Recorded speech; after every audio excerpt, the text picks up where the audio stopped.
here in this talk, I am going to project hydrogen is one of the intermediate energy storage medium or energy carrier, especially for transportation applications. You know that the present. I'm not going to give much introduction about the requirements of energy storage, why it is important, because I think it is the already third day of the workshop. Many people might have talked about the importance of energy storage, especially for integrating the renewable energies with the end users. So I'm going to give only one slide introduction. So this is the present energy spectrum. Most of our energy requirements are fulfilled by fossil fuels. So we take them under the earth and we combust them and use for different energy applications, and thereby we are releasing so many pollutants to the environment. So here we are depleting these fossil energy sources which are limited at a faster rate, and at the same time we are also causing a lot of bad effects to the environment, by releasing these harmful gases into the environment. So it is high time for us to reduce the CO2 emissions into the environment to combat the global warming, which is going to be a major concern for all scientific and technology community in the coming days. So for that purpose, we have to look for some renewable and sustainable energy technologies. Wind and solar are considered as potential energy sources, which can replace the fossil fuel based energy sources in the near future. But the major problem with the solar or wind energy is they are highly intermittent in nature. So we design them for a particular power capacity, delivering certain power. But because of the incoming energy is a variable energy, and it is sometimes unpredictable also. So to combat this, the fluctuation in energy harvesting and energy demands, so we need to look for the energy storage. Okay. So we can store different forms of energy. We can store electrical energy. Generally, we store electrical energy in batteries. Okay. So nowadays, people are also talking more about the lithium-ion batteries, especially for vehicular applications. Okay. And we can also store thermal energy, different forms. We can store thermal energy in the form of sensible heat, latent heat, and thermochemical methods. So hydrogen is also considered as one of the viable options for future, because when this solar or wind, you have the excess energy, which is more than the required quantity, then you can produce hydrogen, maybe by water splitting. You can produce that hydrogen. That hydrogen can be stored, and that can be used back whenever you want the excess, extra power, which when the demand is higher than the supply. Okay. So here the challenges are one is producing the hydrogen in a energy efficient manner and in a sustainable and environmentally friendly manner. So you can use this excess solar energy or wind energy to produce the hydrogen. Then the second challenge is storing it. The storing of hydrogen is maybe for stationary applications, or it may be also for the mobile or transport applications.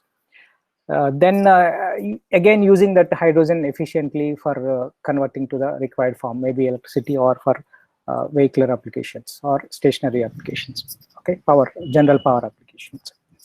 So the major concern is how to store hydrogen. One is production is one aspect. The second is storage. The third one is utilization of the hydrogen. To integrate hydrogen as a intermediate energy storage or carrier for integrating this renewable energy sources along for the end users. Okay. So let us see briefly about hydrogen before going into the aspects of storing of hydrogen, especially with respect to the transport applications.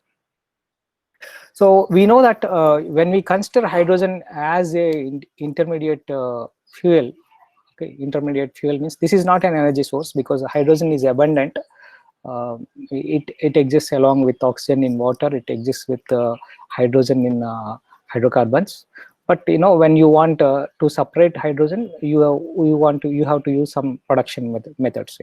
So this, though it is abundant, it has to be separated. So when it is separated, when we have hydrogen in hand, it is the fuel with a higher calorific value. As we move, any fuel is a combination of, majorly is a combination of carbon and hydrogen. As we move from higher carbon to lesser carbon, lighter carbon, so the calorific value increases. When the number of hydrogen atoms increases, the calorific value increases, or the heating value increases. At the same time, when we burn them, the pollution reduces. Okay, so it can be considered as, when we have hydrogen in hand, it can be considered as a fuel, yeah, okay, non-pollutant fuel. Okay, it is eco-friendly. But again, it depends upon how you are producing it. When you are producing it using solar or wind energy, it can be treated as a non-polluting gas. So one advantage is it can be produced from many sources like water or hydrocarbons, and the second one is it has the higher calorific value. But when you see, compare the hydrogen with other fuels like methane or gasoline, it has almost thrice the energy content of the gasoline per unit mass. It has a very high ignition limit, from as lean as from 75 to as rich as 4. The air to fuel ratio. The one major challenge with hydrogen as a fuel is it has a very high diffusion coefficient. Okay, so it is about 0.61. So it is odorless and colorless. So it is very difficult to identify if hydrogen is leaking, because we can't add any odors or any agent which can diffuse at the same rate as hydrogen. It is going to be one of the problem. Okay, and the advantage is it is not toxic. And as I told, the major challenges in realizing the hydrogen as an intermediate energy storage medium is the one is producing it. We should not consume most of the energy in hydrogen production itself. Either we are using electrolysis or other steam reforming techniques. The second major challenge is hydrogen, especially for transportation applications. The third major challenge is using it in a efficient manner. So at present, most of the hydrogen is produced from, again, hydrocarbon-based fuels. One is the about 50%, half of the hydrogen nowadays is produced from steam reforming of the natural gas. And yes. Sir, actually, a screen is visible, but only first slide is showing till now, sir. Oh, it is slide is not changing? Yeah, now it's changing, sir. But sir, full screen, sir, full screen, that screen, sir. Oh, full screen mode is not working. No, sir. I think there is some problem because I'm using the Mac and Google version. So shall I continue like this otherwise? Yes, sir, it's not a possible problem, sir. But yeah, yeah, now it's visible, sir. Yeah, sir. Because I don't know, it is not working. Yeah, it's visible, sir, now, sir. No problem, sir. It's visible. Okay, let me just adjust a little bit more. Okay, now I think you can see the full screen. Yes, no problem, sir. Yeah, only very less amount is produced from electrolysis because it is highly energy intensive. The other advantage using electrolysis process for hydrogen production is it gives very high pure hydrogen, 99.49% hydrogen, which is mostly required for the fuel cell based applications. So these most of these technologies again contributes to the pollution because we are producing either carbon dioxide or carbon monoxide in all these processes. So we need to move from these technologies for hydrogen production to the technologies which are non-polluting technologies. Maybe these two options we will be looking for. When we have more wind energy and solar energy, we use the electrolysis technique, to produce hydrogen, which can be stored and used for the later applications. So one major challenge with hydrogen storing for transportation applications, because why I am talking the energy storage with respect to transportation applications is, so that is in the Indian context, that is one of the major bills. Petroleum import is one of the major bill for the country. So we need to look for sustainable and self-resilient alternatives.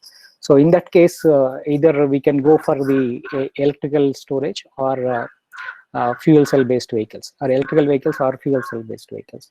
In case of electrical vehicles, as the government is already moving fast in case of electrical vehicles, the major challenge will be storing a sufficient amount of energy for the run of the vehicles before you again charge it, and the life of the battery. Now, how many cycles you can charge and discharge, and the rate at which you can retrieve the electrical energy from the battery. So these are some of the challenges that need to be addressed, and mostly the materials used for the battery also, because lithium is not available with India. Again, we have to dependent on other countries. So whereas if you come to hydrogen, if you can produce hydrogen either by wind or solar and combine with fuel cells and use it for especially for transportation applications, then we may be looking it as one of the viable options for the future, where are a combination of electric and hydrogen based cars will be a solution to replace the present petroleum based vehicles. So the major challenge with storing hydrogen for transportation is it has very less volumetric energy density, because if you take hydrogen is a lighter gas which has a very less density at normal pressure and temperature. If you take atmospheric conditions, it has a density of 0.0187 kg per meter cube. That means if you take a meter cube tank at atmospheric pressure, you can store only 18.7 grams of hydrogen. Okay, so that is a too less quantity. So we have seen that in the earlier slide that hydrogen has a high gravimetric energy density. That means per unit mass, it has high density, but if you take per unit volume, as at normal conditions, normal temperature and pressure conditions, the energy density is less. So the important thing is for carrying for transportation applications, the volume should not be too large. So we have to increase the volumetric energy density of the hydrogen. So one way of increasing the volumetric energy density is compressing and putting more amount of gas in the same in a given volume. Okay, so that is one option. Even at present, most of the vehicular applications, four-wheeler applications, fuel cell based hydrogen is carried using in a compressed form only. So here the hydrogen now type 4 cylinders are available. These cylinders are generally composite cylinders which can store hydrogen even up to 700 times the atmospheric pressure. The major challenges is here compressing hydrogen because it requires a lot of energy again to compress it from atmospheric pressure to, suppose you are using solar or wind and getting the hydrogen at atmospheric pressure. Now you need to compress it to 700 times, the pressure ratio will be 700. So it requires a lot of energy again to compress the hydrogen. And the second problem is when you are carrying hydrogen at such a high pressure, it will possess some kind of safety problems, if in case of any accident and all. So such a high pressure cylinder is a problem. Okay, so these are some of the problems for a high pressure cylinder, but still it is at present it is the option for storing hydrogen for vehicular applications. The second option is we can still increase the pressure, density by liquefying it. At ambient pressure, atmospheric pressure, the hydrogen can be liquefied at a temperature of 20 Kelvin, that is minus 253 degrees centigrade.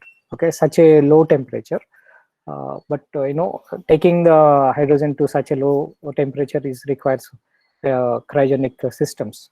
So to cool it from ambient temperature to 20 Kelvin, and whenever you are carrying the liquid hydrogen, however insulation you provide for the to the tank, because there will be always heat transfer from the ambient to the hydrogen starts evaporating within the tank, and it builds up the pressure.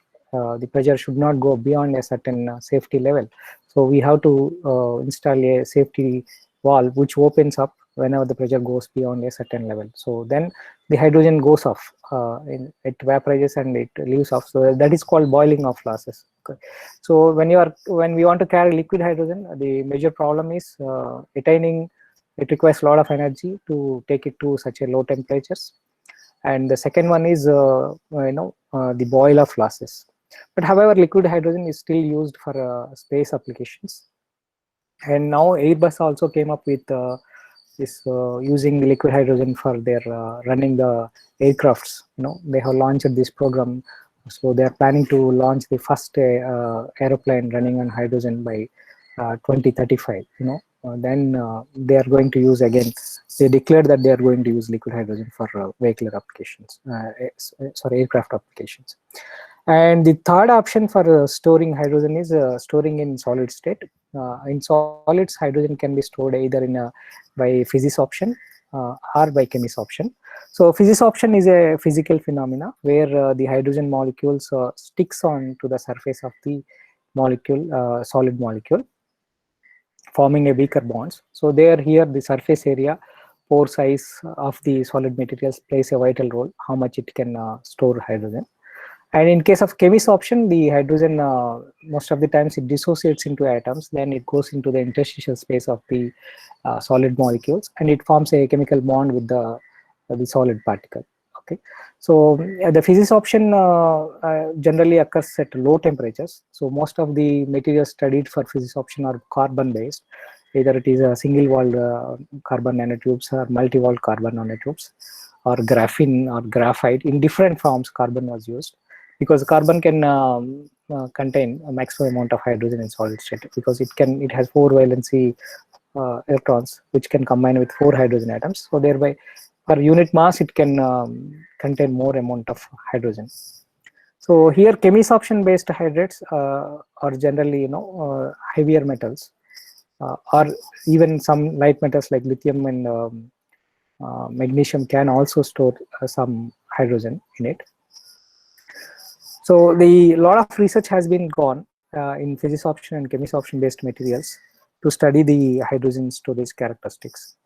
So in physisorption, the first chemisorption, the first option is the metal hydrates. There are certain metals like magnesium, lanthanum, titanium. They readily absorb hydrogen and forms a group of compounds called metal hydrates. But these pure metals like lithium, like magnesium or lanthanum or titanium or zirconium, they form hydrates at very high pressures and temperatures. So to vary their the pressure at which or temperature at which it can form the hydrate, some intermetallic or alloys are formed by mixing with other elements like FeAl, Ni, these kind of materials. So a wide varieties of solid materials or alloys or intermetallics are produced, which can store hydrogen from negative temperatures to maximum temperatures of 500 or 600 degrees centigrade. So there is a wide range of materials with different absorption characteristics. That means if you supply hydrogen at 1 atmospheric pressure, then it starts absorbing hydrogen maybe from -20 to 500 degrees centigrade, as shown here. So these can be grouped as low temperature hydrates, medium temperature hydrates, and high temperature hydrates. Okay. So as we store hydrogen in solid materials, it's in a given volume we can store more amount of hydrogen. So the tanks, these are called canisters. You can place the material inside it, metal hydrate, and the hydrogen is applied to it so that it absorbs hydrogen. And these tanks, after with hydrogen filled in the solid, can be carried along with the car. And if you supply heat energy, the hydrogen comes out, which can be used as a fuel. So this slide shows a good comparison of how much hydrogen is required for traveling certain distance. For example, if you take a car, you can approximately travel 600 kilometers to 700 kilometers once you refuel with either petrol or diesel.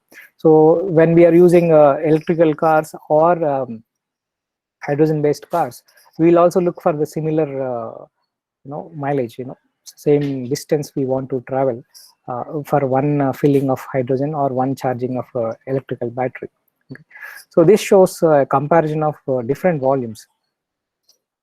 suppose you are taking a hydrogen in a gaseous state up to 200 bar. For traveling the same distance, the comparison is between different methods of hydrogen storage. So the first one is compressed hydrogen. The size of the tank will be too large, as shown here. As you are moving from gas to liquid, the size of the tank, the volume of the tank reduces, and it further reduces when you are using the metal hydrides. The major problem with these metal hydrides are still the gravimetric energy storage capacity of the metal hydrides are limited. They are near ambient conditions. They are limited to 2 weight percentage. That means if you take 100 kgs of material, it can store only 2 kgs of hydrogen. Okay, so it with a further little bit increase in temperature, because magnesium forms hydrates at a little bit higher temperature, so it can store more amount of hydrogen compared to the lanthanum based hydrates. So here it shows this slide shows the hydrogen absorption phenomena on a metal hydride. So initially the hydrogen molecules comes and sticks onto the surface as you are supplying hydrogen over the surface of a metal hydride. So then the the hydrogen particles, gets dissociated. Then the atoms goes into the interstitial space. Okay. So once the entire interstitial space is filled with the hydrogen atoms, and again the hydrogen molecule starts sticking over the surface. Okay. So here the formation of the hydride is shown here in chemical equation. So the formation of hydrogen metal hydride is a exothermic reaction. So it releases heat. When we want to dissociate this metal hydride back into the material, the solid material and hydrogen, we need to supply the heat. So it is a endothermic reaction. So these metal hydrides are reversible in nature. They can absorb and dissolve hydrogen cyclically for few thousand cycles. So as this each cycle involves heat absorption and heat release, so these can be used not only for hydrogen storage, for different energy conversion applications. For example, you can thermally, using heat energy, you can compress the hydrogen, because for carrying the vehicular applications we may need to compress hydrogen from 1 atmospheric pressure to 700 bar. So there, if you can use some waste heat or the solar thermal heat, then you can save the mechanical or electrical energy, because heat is a low grade energy compared to the mechanical energy. These materials can also be used for producing cooling or heating systems. This can be used for thermal energy storage also. And one more major application of the metal hydrogen system is nickel metal hydride batteries. These are all rechargeable batteries. And when you are synthesizing hydrogen by steam reforming or so, it produces a lot of other pollutants. It produces a lot of other pollutants, which where you need to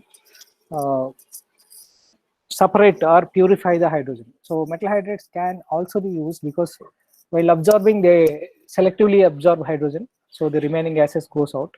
While dissolving also, you can produce pure hydrogen. So hydrogen purification is one of the application that you can use it. But however, for any of these applications, we need to select metal hydride based on their thermodynamic properties. For example, any of the energy conversion systems, we need working fluids with known for a required thermodynamic properties. For example, if you consider a refrigerator, which is let us say the operator of the refrigerator is working at 1 atmospheric pressure, then you want a fluid which can evaporate at minus 26 or minus 30 degrees centigrade at atmospheric pressure. Okay, so that you can produce cooling up to minus 25 degrees centigrade. So these thermodynamic properties plays a vital role for selecting the materials for different applications. So here the PCT gives these relations. That means here if we keep the temperature constant, it shows the pressure at which it absorbs the hydrogen. So it is very similar to your pure substances.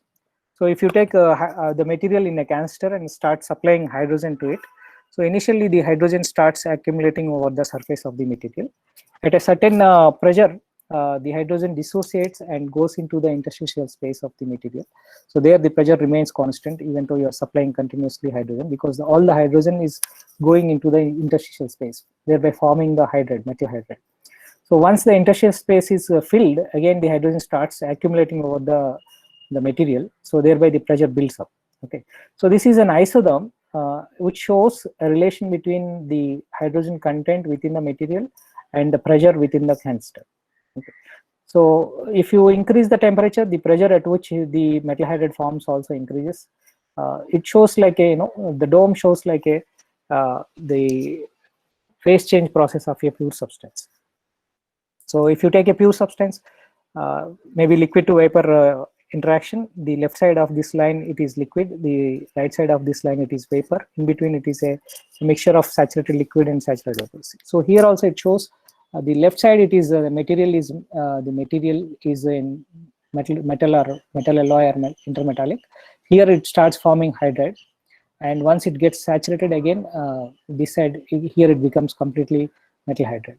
So this P and T relation is very important for selecting the materials for any energy conversion or storage applications. For example, as I told, as the temperature increases, the pressure at which it absorbs or dissolves hydrogen also increases. So this is called plateau pressure corresponding to each temperature. So as the temperature increases, the plateau pressure also increases.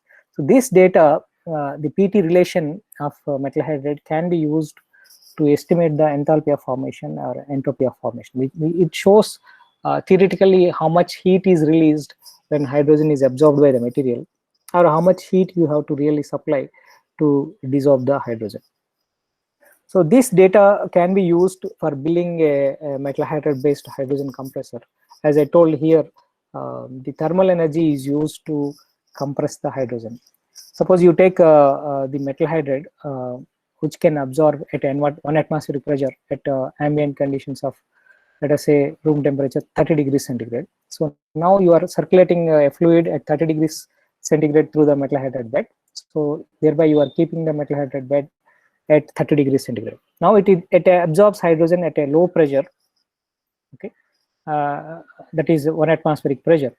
Now once it gets absorbed completely, let us say you are heating the bed using some waste heat energy or solar energy at 100 degrees centigrade. So when you are heating it at 100 degrees centigrade, the pressure at which it releases also will be higher, as there is a relation between P and T. Higher the temperature, the hydrogen is released at a higher pressure. So thereby thermally you can compress hydrogen from 1 atmospheric pressure to a pressures of even 300 bar or 400 bar. So thermodynamically we can show the process like this. At a lower temperature, the hydrogen is absorbed at a low pressure. So once you heat it, the temperature increases, temperature of the bed increases, and then it starts dissolving hydrogen at a higher pressure. So there are no mechanical moving parts, because hydrogen is so with certain metals it causes embrittlement. So that problem is always there with even for hydrogen compressors. So here you are using the low grade energy or waste heat energy many times to compress the hydrogen. So thereby the energy required, the high grade energy required for compressing hydrogen can be eliminated when you are using the heat energy for compressing the hydrogen. So the second application, as I told, is you can produce a cyclic device where you can produce a continuous cooling or heating effect. For example, if you take two metal hydride beds here with different P and T relation, okay, so here the P and T relation are shown here. That means if the pressure or temperature is varying, the pressure at which it forms hydride also varies. So we have to select two materials with the required thermodynamic properties. So here in this example, we have taken mish metal based hydride and lanthanum based hydride. So here mish metal based hydride is dissolving hydrogen at 0 degrees centigrade at this pressure, nearer to 5 bar. Okay, so it is collecting heat at 0 degrees centigrade from the surroundings so that it can produce the cooling effect. So till 0 degrees centigrade, it can collect heat from the surrounding space, thereby producing some refrigeration effect. Now this hydrogen released by the metal hydride bed B is collected by the metal hydride A, thereby absorbing the hydrogen. So this is absorbing at 40 degrees centigrade. Okay, so thereby rejecting heat to the ambient, which is 40 or below 40 degrees centigrade. Okay. So now to make it a cycle, continuous cycle, now we have to bring back hydrogen to this metal hydride at 0 degrees centigrade so that it can produce the refrigeration effect in the next cycle. So now we are heating this metal hydride A, which is a lanthanum based hydride, to 180 degrees centigrade, whereas metal hydride B is heated to 40 degrees centigrade. So now there is a pressure difference between these two beds. So if we supply heat energy at 180 degrees centigrade, it releases hydrogen, which is absorbed by the second bed at 40 degrees centigrade, thereby rejecting heat. Okay, so we are reversing the hydrogen flow from metal hydride bed A to B, and then we can cool both the beds to the initial temperature. That means we are completing one thermodynamic cycle where the hydrogen gets transferred between both the beds, and there will be two heating and cooling processes. We can continuously generate using heat input, we can continuously generate the refrigeration effect, which may be used for refrigeration purpose or air conditioning purpose. For example, if you are using fuel cell based vehicles, so you are carrying hydrogen in solid materials, a smaller unit of that can also be used for producing the air conditioning requirements of the car. So this is very similar to your liquid gas absorption systems like lithium bromide water or ammonia water. The only difference is here lithium bromide water is used liquid and gas absorption system. Here it is the solid and gas absorption system. So because the availability of the materials or fine tuning of these materials to the required thermodynamic properties are somewhat easier compared to that. So here a wide range of temperature requirements can be met. For example, if you want minus 30 degrees centigrade, it can be easily achieved by selecting the proper material. Or here, one more advantage is this can also be used as a heat pump. Suppose you want to upgrade the heat, that is also possible with this kind of system. That I will explain you again while I take the energy storage module. So to demonstrate this, how this prototype can be developed, how to choose the materials, we have done some work. So we have taken the La-based material, so lanthanum nickel 5 alloy. So this absorbs nearly at atmospheric temperature like 30 degrees centigrade. It absorbs hydrogen around 2 to 3 bar. Now we can vary its thermodynamic properties, that is PT relation, where it absorbs and dissolves hydrogen, either by substituting the elements like aluminum or manganese or cobalt in place of nickel, or by substituting other rare earth materials like cerium to the lanthanum. So we observed that when the cerium is added in place of lanthanum, its plateau pressure increases, whereas the materials like aluminum, manganese, cobalt is added in place of nickel, its plateau pressure decreases. So as shown in the earlier diagram, we want to tune the properties of the materials so that at the desired temperatures the plateau gives the required plateau regions. Okay, so for that we have chosen Ce substitution for lanthanum to increase the pressure, and Al substitution for the manganese to reduce the pressure. So once we have the materials in hand, we need to measure their isotherms. So the isotherms is measured using this kind of a Sievert's apparatus. Okay, so the material is taken in a reactor like this. This is kept in a thermostatic bath, which is maintained at a constant temperature by keeping in a thermostatic bath. This is completely evacuated so that no hydrogen is there initially. Then hydrogen is supplied from a known volume in steps. That means we will increase the delta P by 1 bar, then we supply hydrogen. We'll see how much hydrogen is absorbed till that equilibrium pressure. So that's how we can measure the pressure, concentration, and temperature relations, in a statically equilibrium manner. So once we measure the PCIs, pressure, concentration, isotherms, so for all the 4 materials, Al substituted materials as well as Ce substituted materials, we have measured the PCI properties. Now we can combine the one high pressure alloy and one low pressure alloy, and we can construct a thermodynamic cycle where heat can be used for producing the continuous cooling or effect. Here we targeted for air conditioning applications, producing a cooling of about 10 degrees centigrade using the heat energy around 140 degrees centigrade. Okay, so all the four pairs, because we have two low pressure hydrates and two high pressure hydrates, can be combined to obtain different four pairs of alloys. So these four pairs of alloys we checked thermodynamically for their refrigeration effects.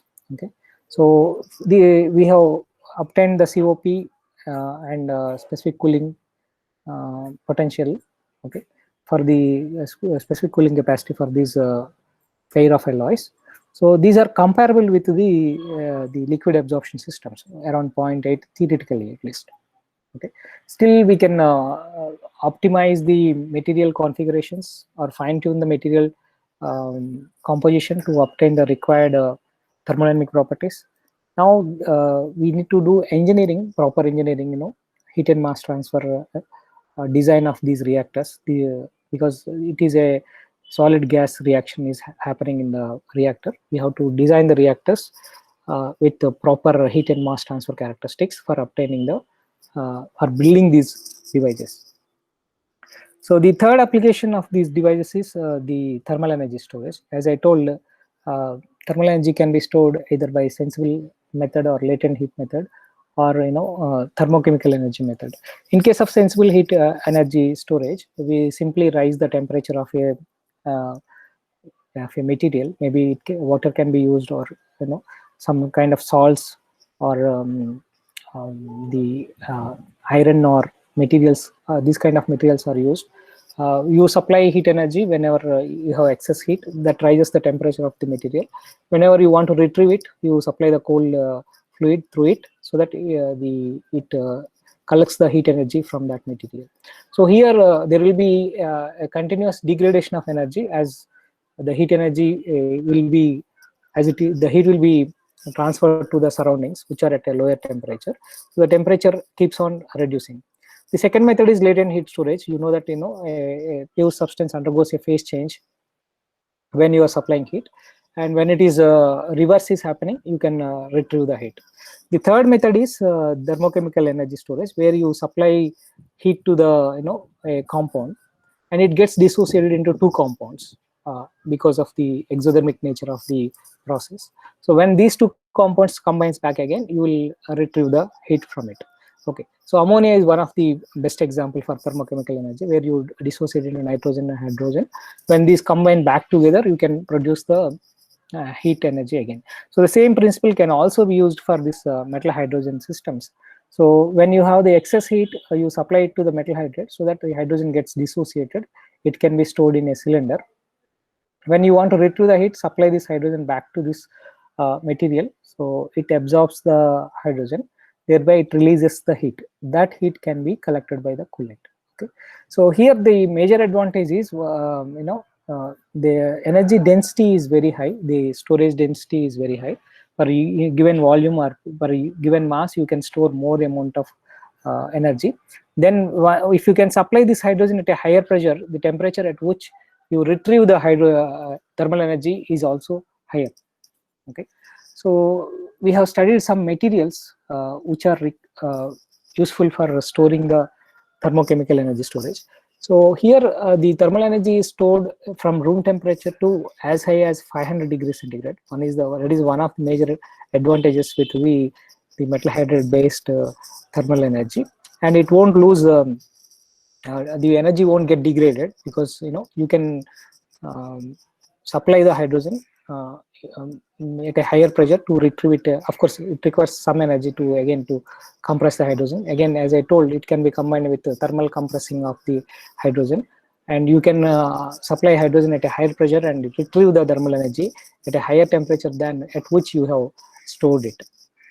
Okay, so the best materials for storing hydrogen should have good absorption and desorption characteristics. They should store more amount of hydrogen, so that we require less amount of material.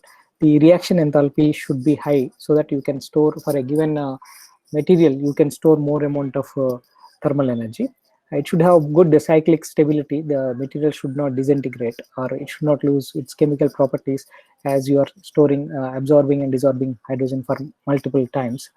and it should have less cost. The cost should not be high for storing the thermal energy. So the materials which are magnesium based are well suited for thermal energy storage applications. It shows this graph shows the variation of the pressure at which hydrogen absorbs and dissolves with variation of the temperature for the magnesium. So for 1 mole of hydrogen, it can store 75 kilojoules. So theoretically, per kg of material magnesium, it can store roughly 2,500 kilojoules of energy. It is very high. 2,500 kilojoules of energy you can store in 1 kg of magnesium if it is during the hydrogen reaction or dissociation. Okay. So only problem with the pure magnesium is the absorption rate and the desorption rates are poorer with the pure magnesium. So to modify the PCT properties, some intermetallic with Ni or some catalysts are added, like Cr2, some oxide based catalysts are added, or it is mixed with some other intermetallics, or it is mixed with some pure metals like titanium also, to increase its to vary the PT relation. For example, you want to store hydrogen at 200 degrees centigrade or 300 degrees centigrade, 400 degrees centigrade. You can add different catalysts to the magnesium to produce different PT relations. Okay, so that you can apply the same materials for a wide range of energy storage applications. So we have built a small reactor. This work was done by one of my colleagues at IIT Madras to study the energy storage characteristics of the metal hydrides. The metal is taken in this small reactor.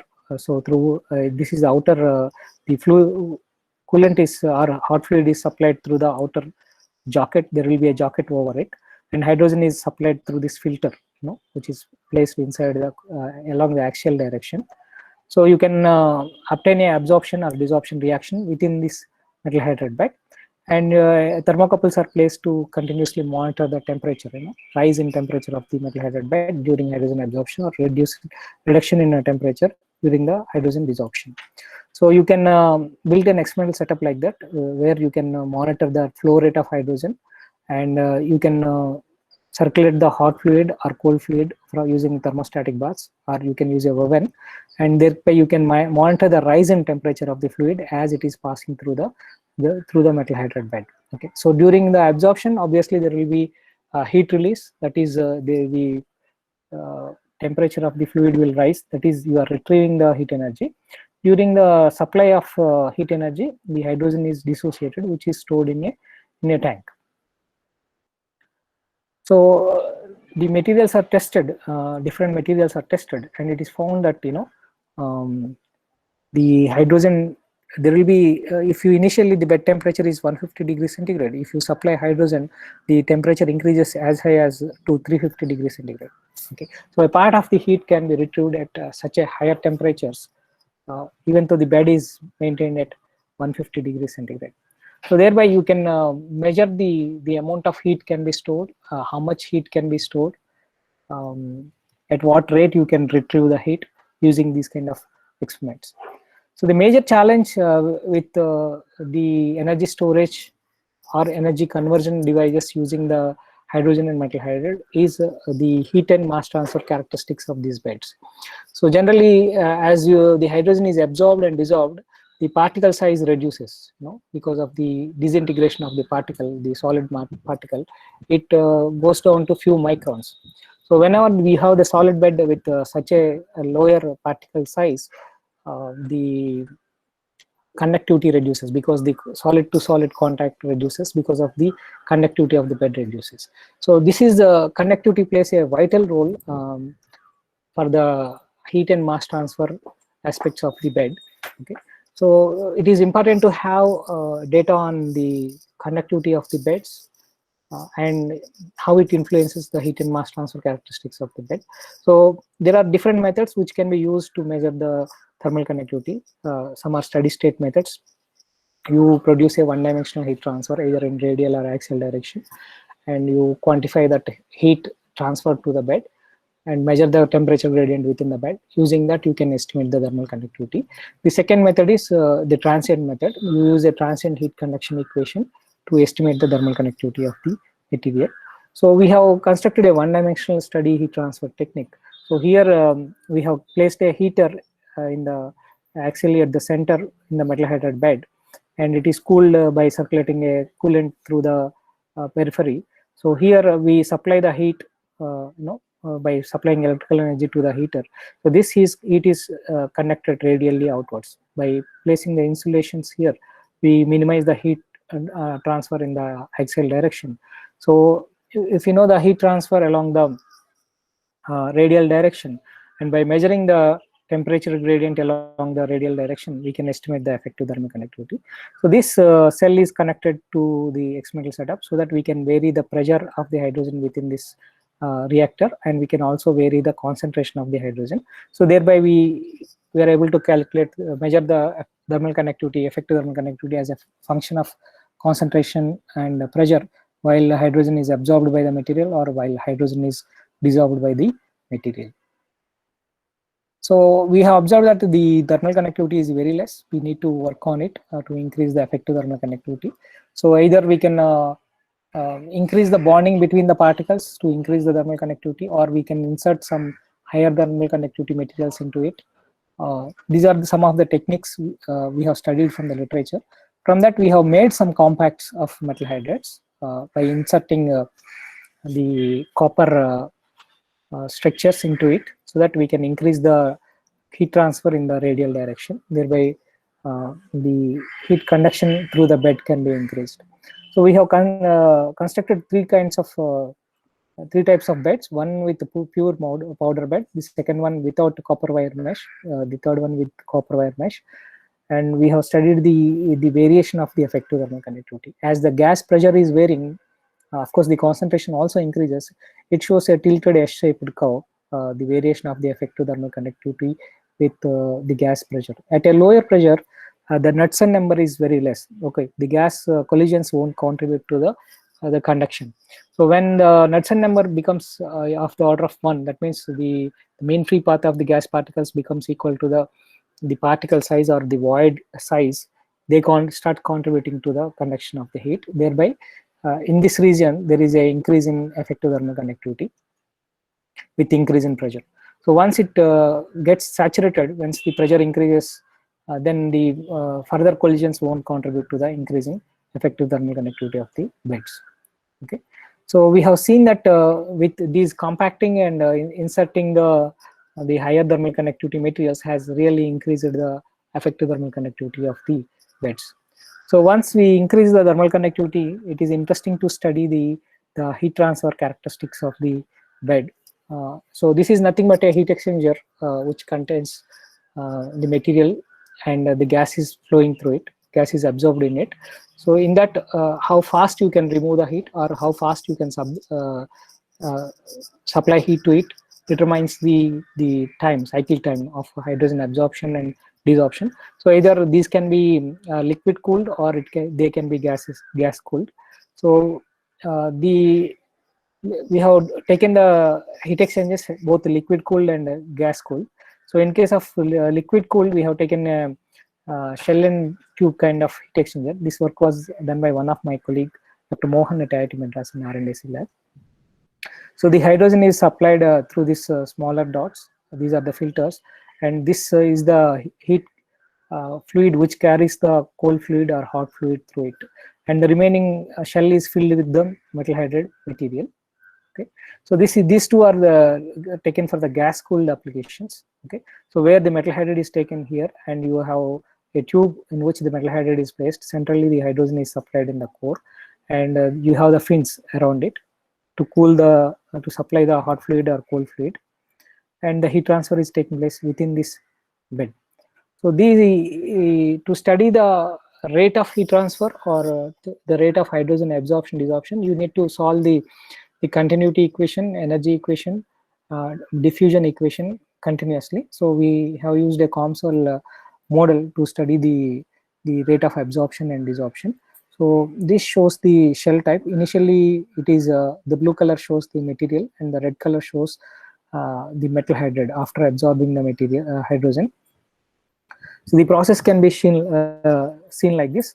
So the bigger tubes are the heat transfer fluid tubes, where you can supply the heat energy or during the desorption, or heat energy is collected during the absorption.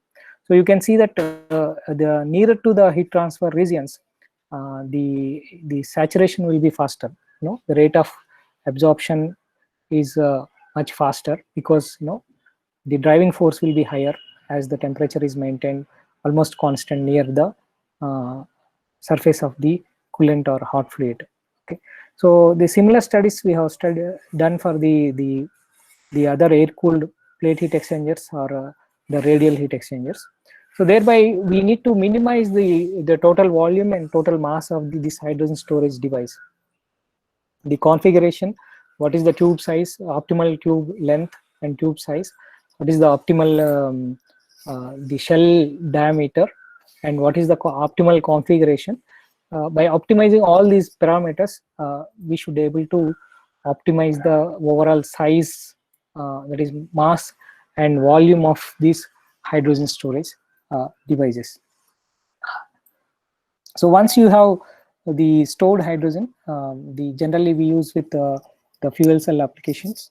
Either IC engine you can use, or you can use the fuel cell for converting that into the electrical energy. So fuel cell is not a new concept. It developed way back. Even NASA has used in early 1940s and 1950s for the space applications. So a wide variety of fuel cells are available. Okay, so this shows one example of the fuel cell, the proton exchange membrane fuel cell. The full slide shows the animation of it. So when the hydrogen comes here, in case of proton exchange membrane fuel cell, this membrane allows only the proton to pass through it, so that hydrogen, dissociated hydrogen, only proton passes through the proton exchange membrane, whereas the electron goes through the outer circuit. So the electron flow produces the electrical energy. Again, it mixes with oxygen and forms only H2O as the product from the fuel cell. So there are different types of fuel cells studied.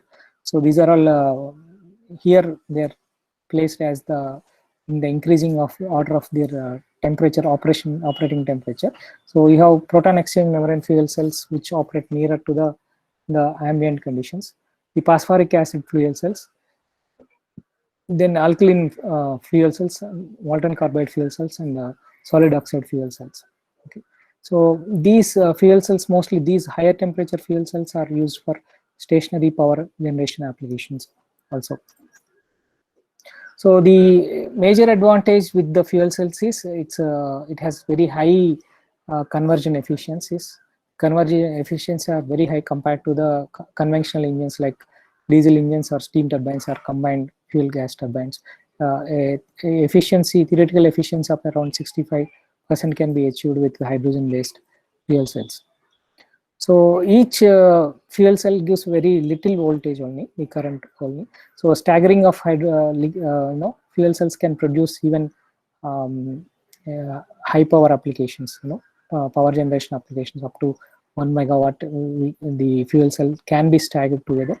So one major challenge with the staggering is the thermal management of the fuel cell is one of the major challenges.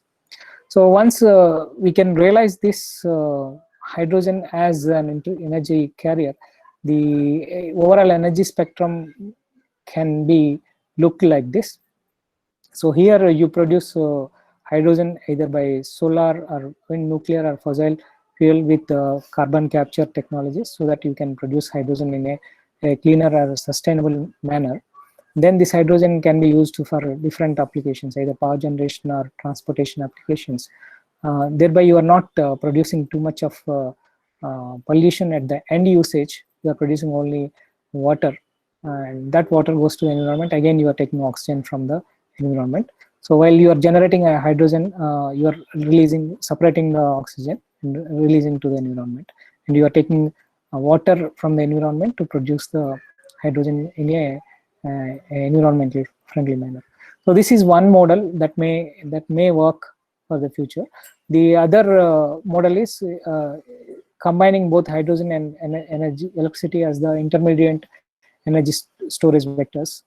So you produce hydrogen or electricity from solar or wind, renewable energy technologies, use them for different applications. And here the circulation between the environment is either water and in the form of oxygen and water. Okay, so this is going to be a sustainable model because you are not using or depleting the sources at a faster rate, because these are all renewable and sustainable primary energy sources. With some energy storage technologies, you are going to integrate them with the end users. Thank you. I think I'm a bit early than the given time.